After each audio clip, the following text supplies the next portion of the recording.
এক সময় সাবল সিঙ্গাপুরি হুজুর রাহমাতুল্লাহ আলাইহি তিনি বলছেন, বাবা কিছু লিখতে হবে, জাস্ট এইটুকু কথা।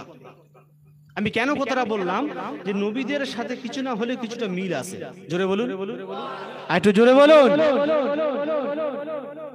তো সাবল সিঙ্গাপুরি রাহমাতুল্লাহ আলাইহি তিনি বলছেন যে বাবা কিছু লিখতে হবে, কি লিখবো কি না লিখবো ওসব কোনো কথা নেই। আর উনি খাতা পেন নিয়ে দাঁড়িয়ে আছে। জোরে বলুন, একটু জোরে বলুন। ও ভাই জানেরা, একটু গভীর মনোযোগ দিয়ে শুনে রেখে দিন বাবা।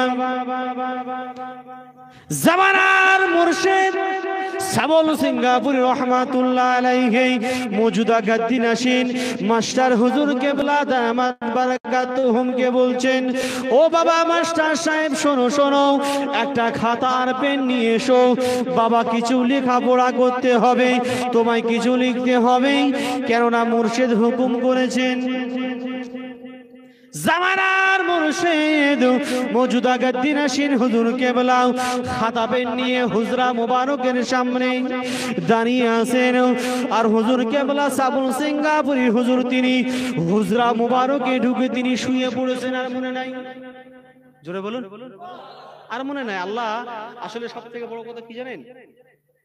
কি ছলনায় যে আল্লাহ আপনাকে পরীক্ষা নেবে আপনি কখনো কল্পনা করতে পারবেন না। হয়তো ওটাই হয়তো মওজুদা গাদ্দিনাসিন হুজুর কেবলার পরীক্ষা ছিলেন। জোরে বলুন।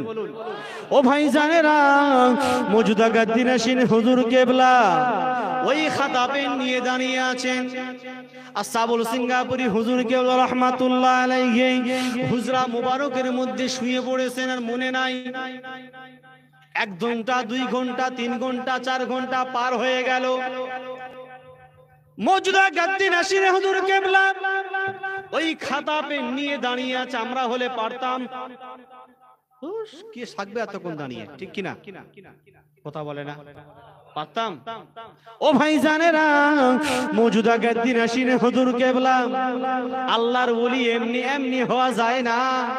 অনেক বলে ওলি আবার কোত্থেকে এলো, এই পীর আবার কোত্থেকে এলো। ও বন্ধু, পীর ভাষাটা আমরা যে ইউজ করি এর মানে আপনি জানেন না, তাই কথাটা বলেন।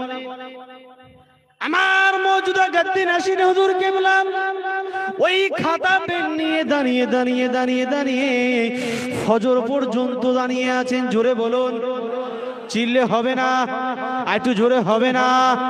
সাবল সিঙ্গাপুরি হুজুর কেবলা ঘুম থেকে যখন উঠে দেখছেন ওই মওজুদা গাদ্দিনাসিন মাস্টার হুজুর কেবলা এখনো পর্যন্ত ওই খাতা পেন নিয়ে হুজরা মুবারকের সামনে দাঁড়িয়ে আছে। আর একটু জোরে বলুন। কি বাবা, কি খবর, এখনো দাঁড়িয়ে আছে? হুজুর আপনি কিছু লেখার কথা বলেছেন। তা বাবা আমি নয় ভুলে গেছি, শুয়ে পড়েছি। তা তুমি গিয়ে শুতে পারো না? হুজুর আমি যদি শুয়ে পড়ি আবার যদি আপনি আমাকে ডাকেন আর আমি যদি সাড়া না দিই হুজুর বিয়াদবি হয়ে যাবে। জোরে বলুন, একটু জোরে বলুন।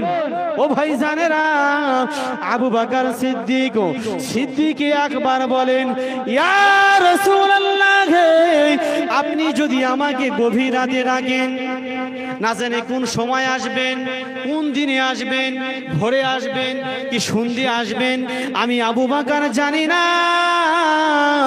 ওই 6টি মাস ওই দরজার সামনে দাঁড়িয়ে দাঁড়িয়ে দাঁড়িয়ে দাঁড়িয়ে আমি আবু বকর পার করে দিলাম। আর একটু জোরে বলুন। আমার ভাইরা, বেশি লম্বা চড়ার করবো না, আমার ভাই এখনো পিছনে বসে আছে।